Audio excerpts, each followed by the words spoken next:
So far we've been breaking down skills into a system which will help you understand and develop your skills in a structured manner. We've identified key skills from the physical elements: footwork, looking, body position, entry, section, exit, speed control and energy management.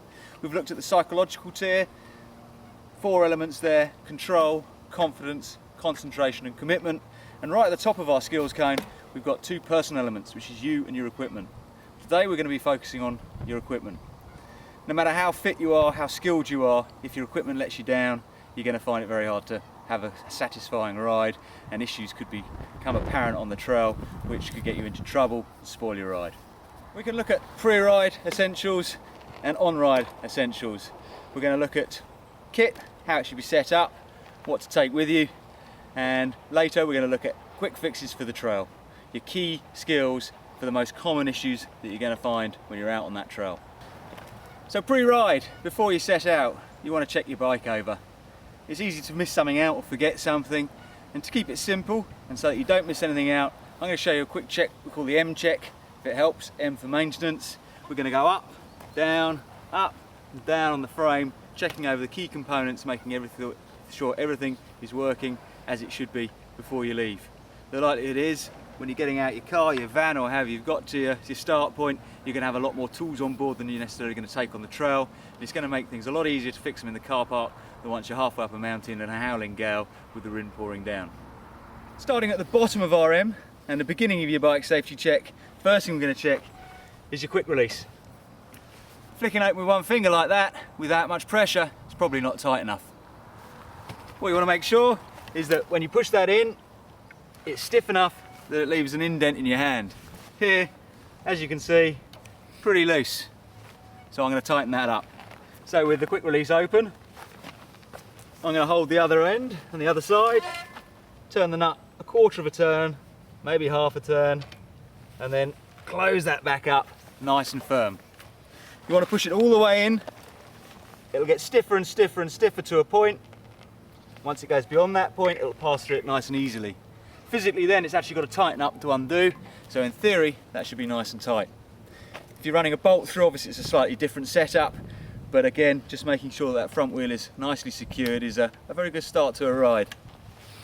If you're happy that your wheel is attached correctly, the next thing we're going to look at is checking that the disc is attached firmly and the caliper is set up and nicely tight, and also it's straight and it's not rubbing. That isn't a lot of freewheel spinning going on there. There's a little bit of rubbing there, and that can be down to 2 elements.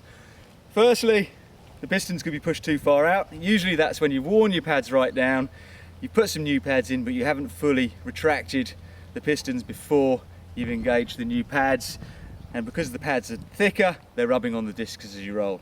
Secondly, it might be the alignment of the caliper itself around the disc. Both of these things are nice and easy to adjust. The first is going to require a removal of the wheel, which, having just made sure it's on nice and tightly, we're now going to remove. Out pops the wheel, and if we look closely, we can see that the pistons are partially sticking out a little bit. The pads aren't fully retracted, so we need to move those out a bit before we start. With a healthy set of pads in there, forcing the pistons back can easily corrupt the pads themselves or damage them. There's 2 options here. One, we can remove the pads and push the pistons back with the pads not in there. We want to do it gently and making sure we're not going to bust up the pistons themselves. Secondly, we could use a tool designed specifically for the job. You're unlikely to carry one of these on the trail, but if you do, if you have one in your van, as I had ready to go, simply insert and lever, pushing those pads back nice and gently. If you force them back really violently, sometimes you can cause a pressure to build up to the extent that the hydraulics start to leak from somewhere, and then you really have got an issue.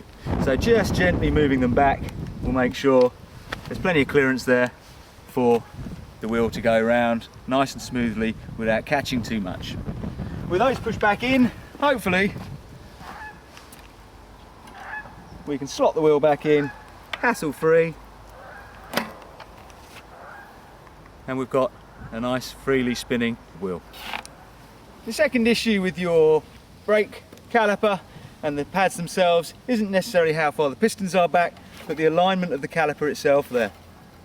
Here it's become slightly offset for some reason or another, and the disc is rubbing on one side on one pad and not on the other. So although there's a big gap in there big enough for a disc to pass through nice and smoothly, there's an issue with the alignment. Really easy to adjust. First tool in your bag, and perhaps the most important, is your multi-tool. They come in all shapes, sizes and formats with a various number of attachments. This is my Old Faithful.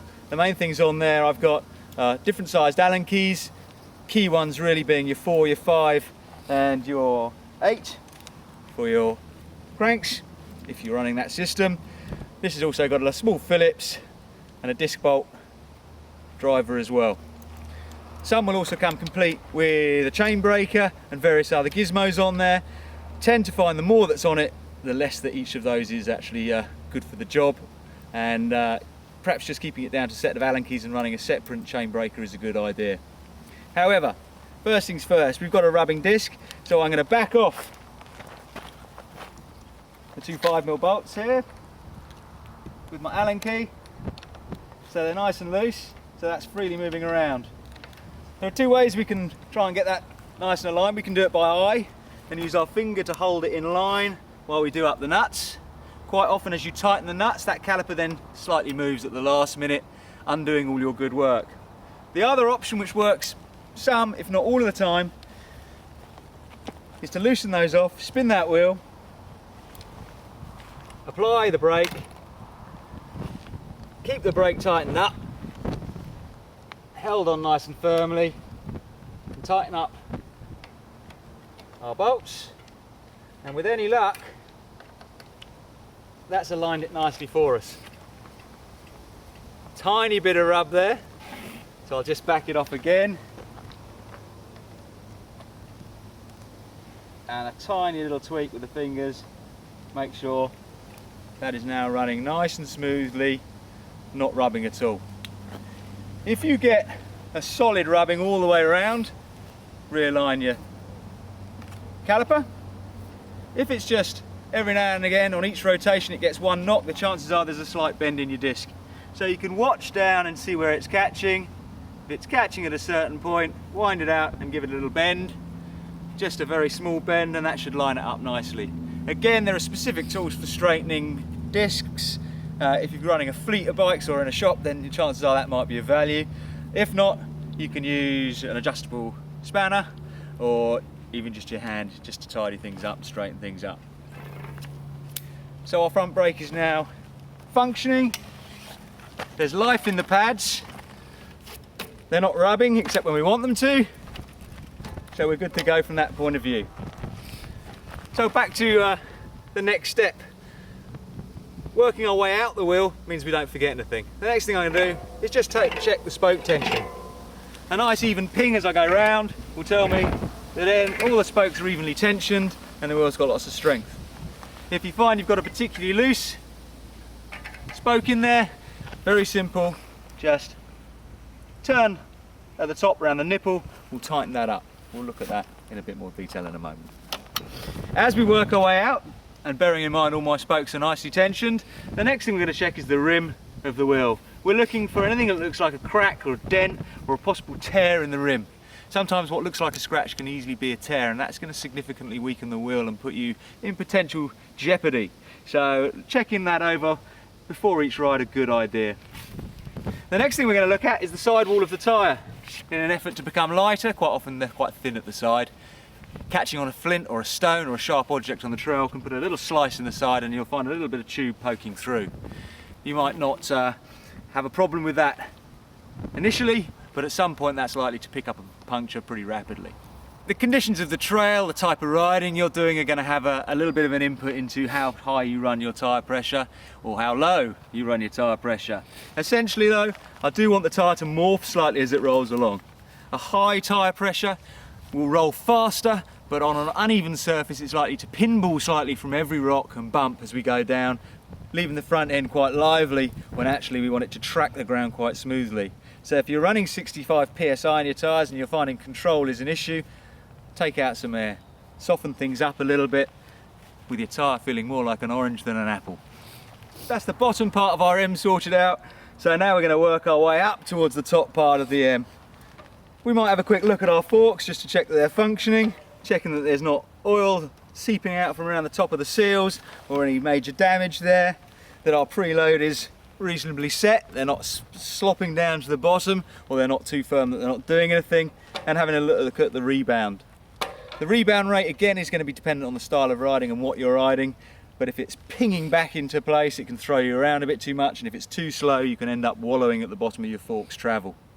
Either way, not ideal. So looking at making sure it's good for purpose and set for the terrain that you're riding. While we're up at the top end there, we're going to put the front brake on. We're going to wrap our hand around here, the headset, the bearings in there, ensure a nice smooth steering action, and there's a bolt that runs down into a nut up here, a star-fangled nut, which holds the entire front end of the bike together. I'm going to rock the bike backwards and forwards with the brake on, and if there's any lateral movement there, that's my headset bolt loose, and I need to tighten that up. This one's pretty good to go, but if it wasn't, it's a fairly simple fix. If the headset isn't tight enough, when you rock the bike backwards and forwards there, you're going to feel a very definite knocking and perhaps a noise there. It's only a little bit of movement there, but as you go faster and harder, it's going to magnify that and it's going to feel a bit funky as you're riding. Essentially, the front end of your bike isn't particularly well attached together, not ideal. Easy fix. That nut there, that bolt there rather, goes into a nut inside the headset here, inside the steerer tube. We need to tighten that up. First off though, we need to back off the stem bolts. The stem is clamped around tight, and therefore if I just turn this, all I'm going to do is start to pull the star-fangled nut up through the internals and cause myself more problems. So backing off the stem bolts so they're nice and loose, we can then tighten up the headset nut, and we only want to do that finger tight. Usually it's no more than a quarter turn, maybe a half turn. If you go too far, you're going to really stiffen up your steering. So having had a little turn and it's got a little bit tighter, give it a check, not quite there, another quarter turn, and she's good to go. Clearly, we need to remember to tighten back up the stem bolts, making sure the stem is in alignment with the wheel so that we've got a nice true steering angle. Now if it's in a workshop environment, I'd make sure I checked all of the Newton guidelines for tightness of nuts using a torque wrench, but I have to do it a bit by feel today because I'm out already without my torque wrench, don't want to lug that around. Essentially pretty tight with the stem bolts, making sure that those aren't going to allow the handlebars to move independently of that wheel. As part of our safety check, we're also always going to check that element anyway. So putting the front wheel between my legs and twisting the bars, there shouldn't be any independent movement of the bars to the wheel. There might be a bit of flex as your wheel flexes, so don't grip with all your might, death grip the tyre and use all your force to turn the bars. You're going to cause yourself more issues than you're going to solve, but do check they're not moving independently of each other. Slightly outwards and upwards from there, we've got our controls. I just want to check that they're not sliding around and the bolts there are nice and tight, so that when I go to use them, they're not going to shift out the way. Sometimes again, if you've been performing maintenance, you may have loosened them off, finished the job, or not quite finished the job, and next time you ride, things are going to be flapping around. While we're there, we also want to check our bar ends are covered. These grips aren't lock-ons, they're just slide-ons, and actually they can get worn if the bike falls over or is laid down, and you'll cut through there, leaving yourself just the end of the tube exposed, the end of the handlebars exposed. That can be one of the most potentially dangerous things on a bike. I've seen numerous pictures and images of people landing on open bar ends. It acts like an apple core, it goes straight through, and when it comes out leaves a nice hole in the part of your body that it's embedded into. Really important to keep on top of that. It's a very simple fix, either new completes in terms of grips or a lock-on with a bar end in the end. If you haven't put a bar plug in the end or it's fallen out, get one before you ride. Well, that's the front of our M on our M check. Now we're going to drop down to the bottom part of the M, and what we're looking at here is a couple of elements from the bottom end of the bike. First off, at the bottom we have our bottom bracket. Obviously your pedals want to go round and round, nice and freely, but we're looking here for play side to side. So if you grab a crank arm and push it in and out towards the frame, you shouldn't feel any movement there. Worn bottom bracket bearings will allow the crank arms to move in that manner. When it's only slight, you'll get a bit of movement there, a bit of creaking as you pedal. As it gets worse, it can get to the extent that the chain actually comes off the middle chainring, or the chainring it's on as you pedal, which isn't good. It's a bit of a workshop number to fix that, and it should have been something you picked up on probably previously and dealt with, either by taking it to your local bike shop or by doing it yourself. It's not a big issue, it's not a big job, but there are tools that are required for it. I'm happy that this bike's bottom bracket is in good order, there's no movement there. I'm just going to check the pedals as well, making sure the bearings and those are good and they're not too flopping around, and also they're tightened up quite nicely and there's no movement there. If your pedals have worked slightly out from the full tight position, that can cause issues which we're going to look at later. A pedal can slowly unwind itself during a ride, shear off or fall out and leave the thread inside the crank arm totally ruined and impossible to reinsert that pedal. We'll look at a quick fix, quick trail fix for getting yourself out of that problem should it happen. It's a rare one, but it's easy to overcome if you've got the right equipment with you. I'm happy that that's good, so I'm moving on up to our seat, which is a point of control, and we want to make sure it's not going to move around. Grab the front and the back of the saddle, give it a twist. If you find you have some movement there, not good, open up the quick release, half a turn of the nut the other end, close the quick release, check it over, all ready to go. Down to the bottom and the back of the M, it's the rear wheel. Now we're looking for the same elements as the front wheel there. We're looking first at the quick release, and again I want it to be nice and firmly in place, not flicking open with one finger. That's pretty good and tight. I'm looking for wheel alignment. I'm looking for any disc brake rub, and I found a little bit, so I'm going to address that off camera. But other than that, that looks all good.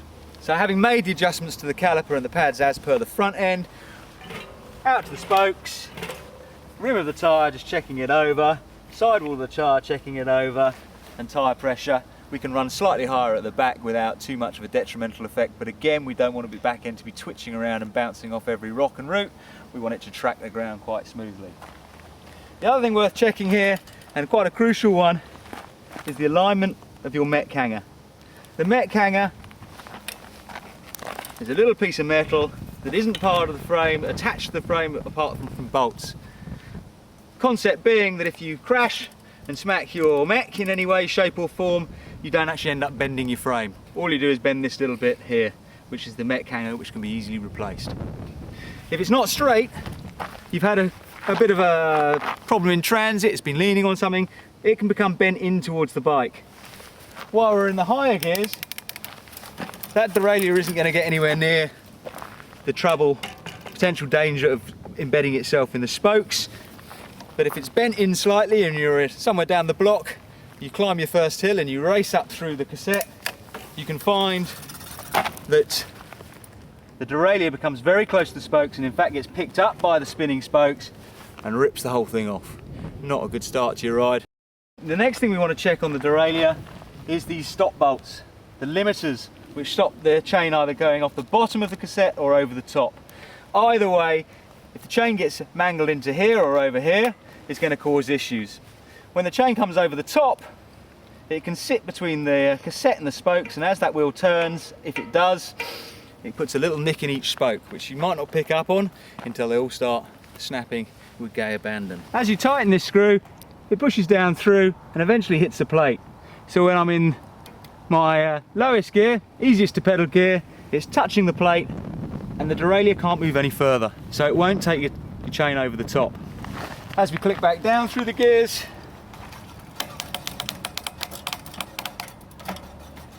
we get to the bottom and the other nut hits another plate which stops it dropping too far. Quarter turn on those at a time is enough, just to make sure that the there's enough movement in the derailleur that it gets to the full range of gears, but doesn't fly off the top, doesn't fly off the bottom. As we're looking through the rear end and down the bottom half of the bike, we might want to look at the chain, just check it's all in order. There's no links that are partially split. It's not too loose and baggy and worn, and that it's in good order and well greased. A little bit of lubricant of some sort often makes for a smoother ride. Before you head off, you might also run through your gears just to check that the indexing is correct. Now, small changes in the indexing of the gears can be made up here by the gear shifter, where we have the ability to lengthen effectively or shorten effectively the cable by a small amount, just making sure those gears are completely and correctly aligned. So if you've got a clicking noise and just a slight bit of jumping in your chain as you're pedaling under a lot of torque, we can just adjust up or down, making sure that the alignment of the derailleur is correct again. Pull it out, turn it, pull it out, turn it the other way, in and out, shortening and lengthening the cable as required. M-check starts at the bottom of the bike, works up, down the frame, back up the frame, back down the frame, covering all the important elements of the bike. Your pre-ride safety check, the M-check, it's taken us a bit longer than perhaps it might do. Literally it's a 30-second number in the car park before you ride. So give it a go and check things over, and hopefully you'll have less issues when you are out on the trail.